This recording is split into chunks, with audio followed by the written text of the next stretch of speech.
of the top 10 retailers in the world today is a little company called eBay. eBay is a retailer. Don't think they are anything but. They've redefined the concept of retail. They've defined retail as one-to-one, individual to individual.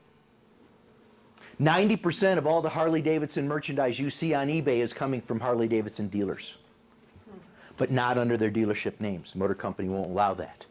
It's under personal, private names.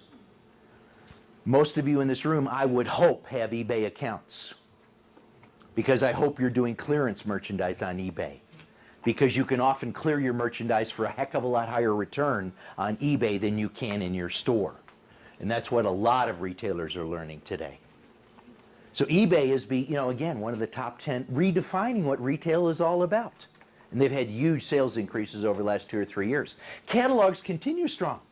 Even in light of the internet was supposed to kill brick and mortar and kill all catalogs. Well, I got news for you. Catalog last year finished the year at about $115, $120 billion industry. It is still going strong. And they're still cutting down a lot of trees and shipping out a lot of catalogs. And direct marketing is obviously also extremely strong. And pretty soon we're going to see television, interactive television, within 7 years. You'll be watching a program, and if you see something that you like on that soap opera or whatever the program is, you'll be able to click on the TV and buy that product. Buy that glass, buy that shirt, buy those pants, buy whatever. Fully interactive television. It's absolutely amazing. Reality is that you can never ever today, I believe, as a retailer, own a category. What you can own is an experience. And that's one of the things that when I leave tonight, I really want to bounce around inside your head. I want it to resonate with you. And that is one of the challenges I'm laying down for you, is how do you make your store more of an experience? We know that the future of retail for independent retail is about experiential retailing. It's not about what I feel about your store, it's about how I feel when I'm in it. Some retailers are really good at that. My absolute favorite example, one of my favorite retailers, redefined a category, redefined a whole portion of retail, and that's the retailer that from day one said they wanted to be third place. Wouldn't you want to be first place? Sure. Second place? But third? Brilliant retailers. First place, by the way, is where? It's home. What's second place? Work. What's third place? Starbucks. Bingo. Starbucks is third place. That's what they wanted to be. First time I saw Starbucks, I said, gosh, this is really stupid. They've got like comfortable chairs and sofas, and people are going to sit there.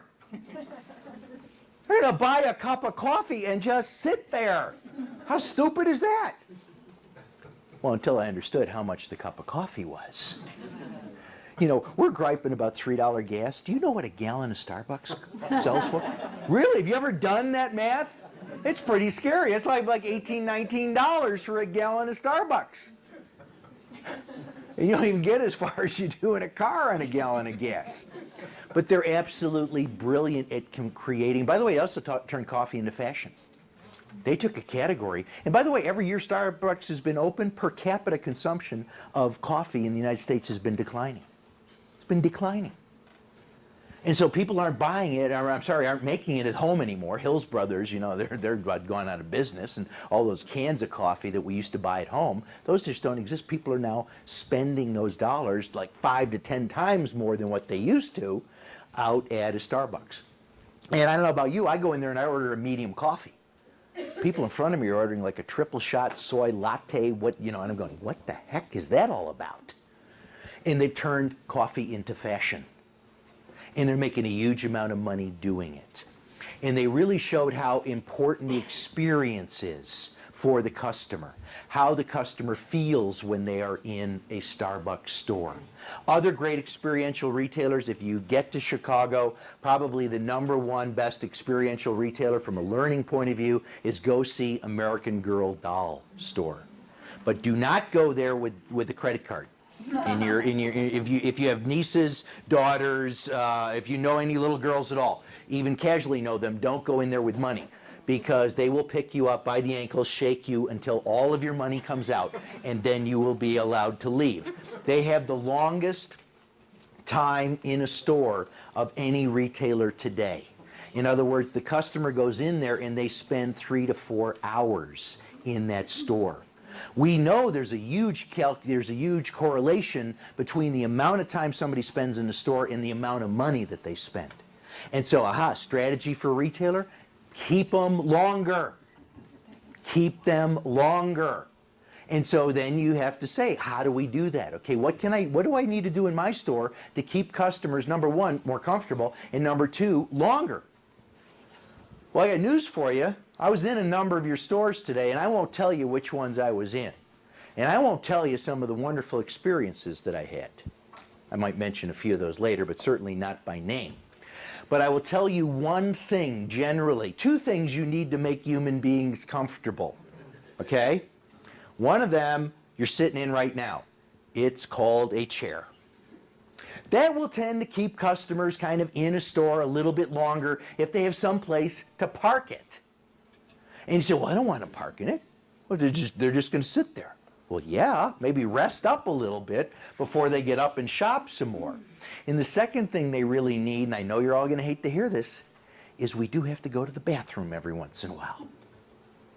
And retailers are terrible at generally both of those things, providing chairs and providing bathrooms for their customers. And yet those are two of the things that Starbucks really understood they had to do to create that kind of environment where a customer was going to stay. So you can't own a category, but boy, you better be able to own an experience. Experiential retail. That's the future of retail. Demographics are changing. Three major things are happening out there. One is we're getting older. Isn't that frightening? Isn't that frightening? I'll tell you what the new middle age is. The new middle age is 60. It used to be 40. And then when I turned 40, I moved it to 50. And when I turned 50, I moved it to 60. Wait for another 2 years, we'll be moving it up to 70.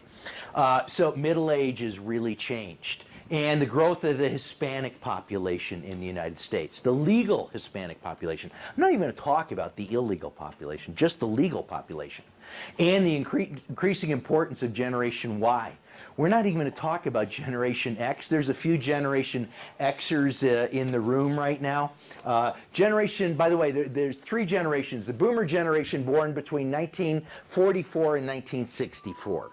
We are the biggest generation the United States has ever seen. We are the product of our parents coming back from World War II, having a 20-year orgy and producing all these kids, called the Boomer generation. The Boomers were supposed to go forth and multiply and create a huge echo, and that was supposed to be Generation X, born between 1964 and 1984. Well, we discovered sex, drugs, rock and roll, and also we discovered birth control, and there was no big echo.